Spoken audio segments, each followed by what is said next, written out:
Keep silence. আচ্ছা দেখ, are you singing a song, are you singing a song, এটা প্রশ্নবোধক তো। কোন টেন্স আছে বুঝতেই পারছিস? কোন টেন্স বলতো?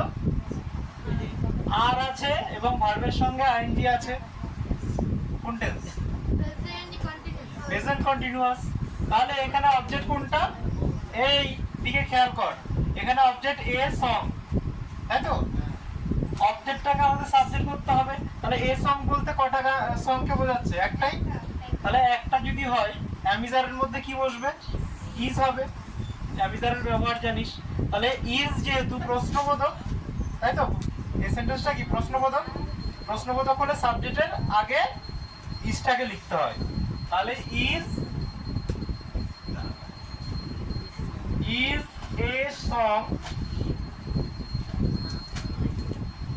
তারপরে কি হবে?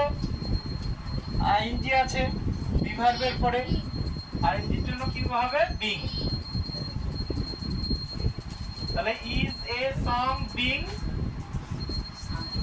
সিং এর থার্ড ফর্ম কি? সাং।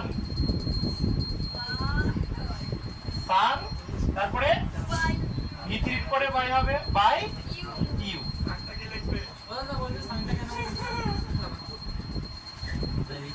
বাই ইউ, কোশ্চেন মার্ক থেকে যাবে।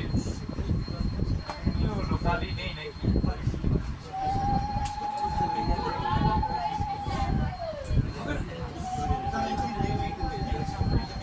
তাহলে is a song being sung by, ও জিজ্ঞেস করছে সাংটা কেন হলো? কে? প্যাসিভ ভয়েসে সবসময় ভার্বের থার্ড ফর্ম ইউজ হয়, বুঝতে পারলি? প্রথমটা অ্যাক্টিভ ভয়েস, প্যাসিভ ভয়েসে সবসময় ভি3 হয়। সিং এর তিনটে রূপ কি? সিং, স্যাং, সাং। সিং, স্যাং, সাং। তাহলে থার্ড ফর্ম হচ্ছে সাং, এই জন্য এখানে সাং ইউজ হয়েছে। Okay, do you read the book, পরেরটা দেখ, ডু ডাজ কখন ইউজ হয়? প্রেজেন্ট ইনডিফিনিটে, একদম। তাই তো? তাহলে এখানে অবজেক্ট কোনটা? The book. দ্য বুকের সঙ্গে কি হবে? ইজ। তাহলে ইজ দ্য বুক, যেহেতু প্রশ্নবোধক ইজটা আগে বসে যাবে। তাহলে ইজ দ্য বুক। আচ্ছা, রিডের থার্ড ফর্ম কি? একই, R E A D, read. তাহলে is the book read by, এখানে সাবজেক্ট কি? ইউ।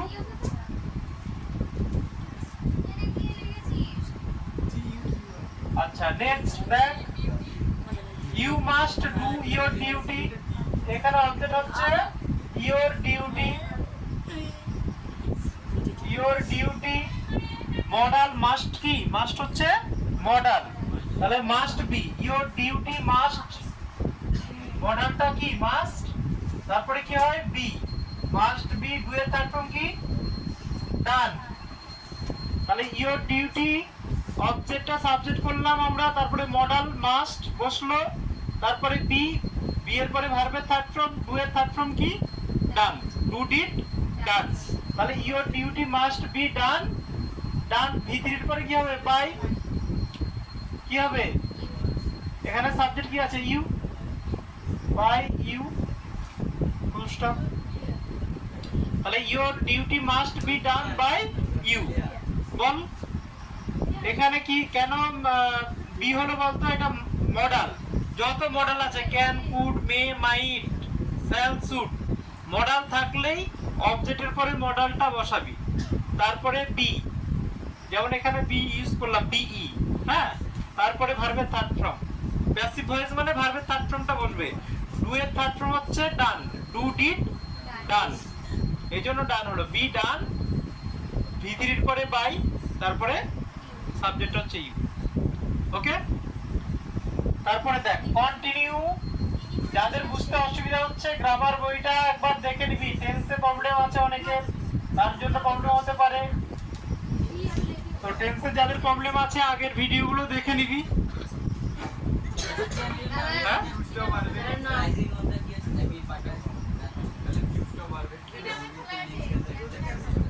রাইজিং সান একাডেমি আমি লিংক পাঠিয়ে দিয়েছি না?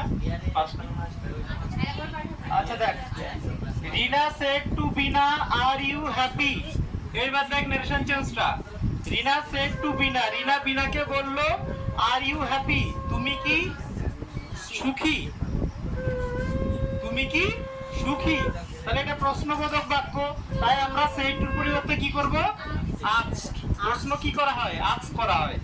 তাহলে রিনা আস্কড বিনা, রিনা asked বিনা।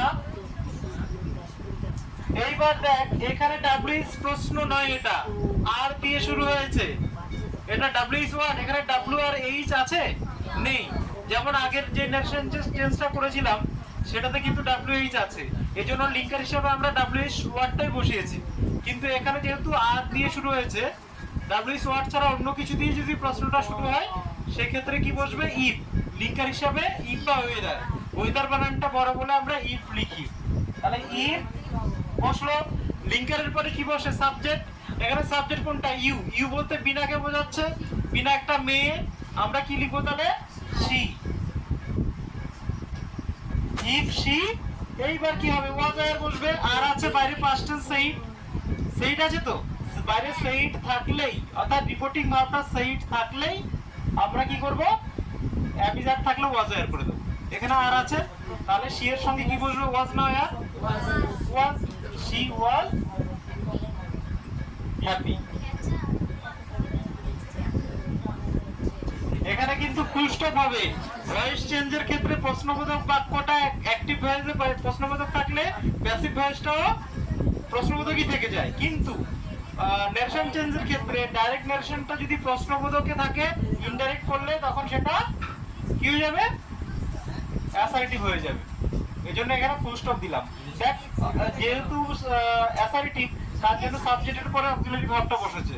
যদি এটা প্রশ্ন হতো তাহলে ওয়াজটা সাবজেক্টের আগে বসতো। ক্লিয়ার? তারপর একটা দেখ, টিনা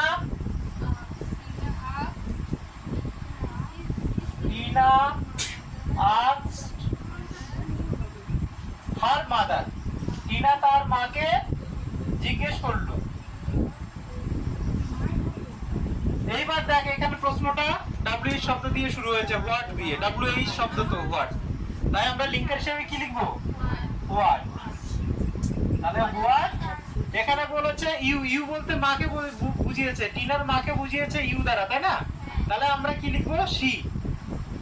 তাহলে হোয়াট শি, এ হ্যাভ আছে তো, হ্যাঁ পারফেক্ট টেন্স আছে, প্রেজেন্ট পারফেক্ট, তাহলে কি হয়ে যাবে, পাস্ট পারফেক্ট। বাইরে যেহেতু পাস্ট টেন্স আছে তাহলে হ্যাভ হ্যাজ থাকলে সেটা হয়ে যাবে হ্যাড। ওকে, তাহলে she had cooked, she had cooked. তাহলে Tina asked her mother what she had cooked, Tina তার মাকে জিজ্ঞেস করলো তিনি কি রান্না করেছিলেন। আচ্ছা এইবার বল, কারো কোথাও ডাউট থাকলে বল। No, my doubt. বল বল বল সুবীর বল। লাস্টেরটা এই দেখ, এখানে নারেশন চেঞ্জ তো, Tina said to her mother, Tina তার মাকে বলেছিল। এটা কি কে বলেছিল, এই যে ইনভার্টেড কমার মধ্যে কথাটা, এটা আসলে কার কথা, টিনার কথা। টিনা তার মাকে কোনো একটা সময় বলেছিল যে হোয়াট হ্যাভ ইউ কুকড, আপনি কি রান্না করেছেন। মাকে জিজ্ঞেস করেছে আপনি কি রান্না করেছেন, তাহলে এটা পাস, তখন প্রেজেন্ট ছিল, তখন তো প্রেজেন্ট ছিল, কিন্তু আমরা অনেকদিন পরে টিনার কথাটাকে কি করছি, পরিবর্তন করছি, ডাইরেক্ট প্রত্যক্ষ উক্তি থেকে পরোক্ষ উক্তি করছি। তাহলে কি আমরা কি লিখলাম, টিনা আস্কড, টিনা তার মাকে জিজ্ঞেস করলো, কি জিজ্ঞেস করলো, কি রান্না, মা কি রান্না করেছে, সেটাই তো।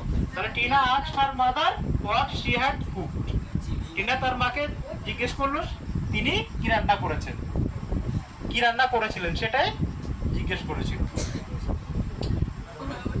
মনে রাখবি, রুল যদি মনে নাও থাকে, বাইরে যদি অর্থাৎ রিপোর্টিং ভার্বটা যদি সেইড থাকে, সাবজেক্টের ঠিক পরেই যদি সেইড থাকে, তাহলে হ্যাভ হ্যাজ থাকলে হয়ে যাবে হ্যাড, অ্যামিজার থাকলে হয়ে যাবে ওয়াজ ওয়ার। বুঝতে পারলি? শ্যাল উইল থাকলে হয়ে যাবে শুড উড, সাবজেক্ট অনুযায়ী ওগুলো বলবে। হ্যাঁ, মে থাকলে হয়ে যাবে মাইট, মেয়ের পাস্ট ফর্ম মাইট। ক্যান থাকলে হয়ে যাবে ওকে।